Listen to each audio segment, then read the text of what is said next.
또 하나의 좀 중요한 용어가 나오죠. 바로 항원과 항체라고 하는 개념이 나와요. 항원과 항체. 용어에 대한 해석을 좀 하셔야 되는데 먼저 항원입니다. 항원은 두 가지로 한번 얘기해 볼게요. 항원이라고 했을 때 여러분이 아셔야 될 게 비자기 물질이다. 내게 아닌 남의 거. 이물질이라고 생각하시면 되겠어요. 이물질.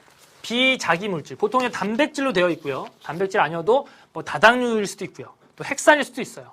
어쨌든 그 구성 성분 자체를 알아두실 필요는 없겠고요. 비자기 물질의 이물질을 우리가 항원이라고 한다라고 하시고요. 그 다음에 교재 내용에 있는 것 중에서 하나만 좀 정리해 보면 항체를 만들게 하는 물질이다. 항체를 만들게 하는 물질이라고 보시면 되겠어요. 그럼 뭐가 먼저예요? 항체가 먼저예요? 항원이 먼저예요? 항원이 먼저죠. 항원이 들어오면 그 항원에 대항하는 항체가 만들어지는 거다. 항원이 들어오면 그거에 대한 항체가 생성되는구나 라고 여러분이 보시면 되겠습니다. 그래서 항체는 항원에 대항하는 물질이다. 항원에 대항하는 물질이다 라고 보시면 되겠습니다. 이거는 이제 뭐로 되어 있냐면 감마 글로불린이라고 하는 단백질로 되어 있어요. 감마를 이제 이렇게 씁니다. 감마 글로불린. 감마 글로불린이라고 하는 이러한 단백질이 항체를 구성한다 라고 생각을 해주시면 되겠습니다. 이런 항원의 종류에는요, 여러분들 좀 필기해 보시면요, 항원의 종류에는 우리 뭐 세균 봤었잖아요. 우리 병원체들이에요. 병원체들. 세균이라든지 그 다음에 대표적인 것들만 좀 쓸게요. 바이러스, 그 다음에 뭐 독소, 그 다음에 경우에 따라서는요, 뭐 꽃가루 같은 것들, 예, 이런 것들도 이제 항원으로서 작용할 수가 있고요. 먼지라든지 꽃가루 같은 것들도 항원으로서 작용을 할 수가 있다라고 생각을 하시면 되겠어요. 항체는요, 항원에 대항하는 물질이다. 뭐 항원 제거제다. 항원 제거 물질이다. 항원 제거 물질이다. 뭐 이렇게 여러분들이 생각을 하시면 되겠어요. 어쨌든 항원이 들어오면, 이물질이 들어오면 그거를 제거하기 위해서 항체라고 하는, 그것에 대항하기 위해서 항체라고 하는 물질이 생성되는구나 라는 것 정도로 여러분들이 정리를 해주시면 되겠습니다. 그러면 한번 그림으로 항원 항체가 어떻게 결합되는지 한번 좀 보도록 할게요. 자, 여기 교재에 있는 그림인데요. 항체는 보시는 것처럼 알파벳 Y자 모양을 닮았죠. 자, 항체가 있는데 여기 항원 결합 부위라고 하는 부분이 이렇게 있어요. 조금 더 정확하게 좀 그려보면 이렇게 되어 있습니다. 이게 지금 감마 글로불린이라고 하는 단백질로 되어 있기 때문에 여기는 수많은 아미노산이 여기에 연결되어 있다라고 보시면 되겠습니다. 수많은 아미노산들이 연결되어 있다. 이렇게 Y자 모양을 갖는다라고 보시면 되겠어요. 여기 부분과 여기 부분이 지금 항원 결합 부위라고 보시면 되겠어요. 이 긴 사슬이라고 그러고요. 긴 사슬. 요건 짧은 사슬이다.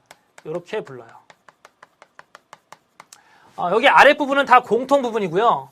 요 아랫부분은 다 공통 부분이고, 요 부분과 요 부분만 뭐라고 부르냐면 가변 부위. 항체마다 다르다라는 거죠. 항체 종류가 얼마나 많겠습니까? 그죠? 왜요? 항원의 종류만큼 항체가 있다라고 볼 수 있잖아요. 그죠? A 항원이 들어왔다. 그거에 대항하는 A 항체가 만들어진다. B 항원이 들어왔다. 그거에 대항하는 B 항체가 만들어졌다. C가 들어왔다. 그거에 대항하는 C 항체가 만들어졌다는 거죠. 그죠? 이 A라고 하는 항체가 B 항원과도 C 항원과도 결합을 해가지고 작용할 수 있다는 게 아니거든요. 그죠? 그렇기 때문에 항체의 종류가 엄청나게 많을 것이다라고 우리가 예상할 수 있겠는데, 그것들 항체들을 봤을 때 이 아래에 있는 것들의 구조는 똑같고 이 부분과 이 부분만 다르다라는 거죠. 가변 부위. 여기는 불변 부위라고 불러요. 구조를 잠깐 좀 설명해 드렸고 중요한 건 아니고요. 중요한 거는 여기에 이제 항원 결합 부위가 여기에 있구나라는 거예요.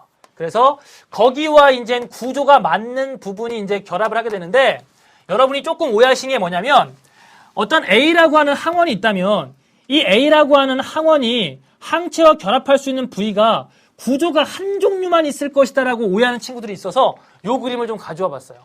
보시는 것처럼 항원에는요, 다양한 구조를 가질 수가 있다라는 거죠. 이렇게. 그러면 요거랑 맞는 요런 항체가 만들어질 수도 있고, 여기랑 맞는 또 다른 항체, 여기랑 맞는 또 다른 항체, 이렇게 한번 그림을 그려보시면 되겠죠. 이렇게 구조적으로 맞는, 그죠? 여기도 똑같이 이런 구조를 가지고 있겠죠. 요런 항체, 이제 뭐 C라고 할까요? 항체 C. 이런 것들이 만들어질 수 있다라는 거예요. 됐습니까? 근데 여러분이 또 오해하시면 안 될 게, 요 결합 부위와 요 결합 부위는 구조적으로 어때야 될까요? 같아야 되겠죠? 예, 같아야 된다라는 거 여러분이 확인할 수 있어요. 그러니까 항체 하나당 항원 몇 분자랑 결합할 수 있어요? 항원 결합 부위가 하나, 두 개니까. 그죠? 항원 결합 부위가 두 개니까 두 개의 항원과 결합할 수 있다라는 거죠. 그런 것도 여러분이 한번 생각을 해주시면 되겠습니다. 그래서 여러분들 교재로 가보시면 밑줄 한번 쳐보세요. 항원에는 여러 항원 결정소가 존재한다. 여러 항원 결정소가 존재할 수 있다는 거예요. 그죠? 하나의 항원은 하나의 항원 결정소만 있는 것이 아니구나. 다양한 항원 결정소에 따라 각각에 해당하는 항체가 만들어질 수 있구나라는 것으로 여러분들이 이 그림을 좀 이해해 주시면 되겠습니다.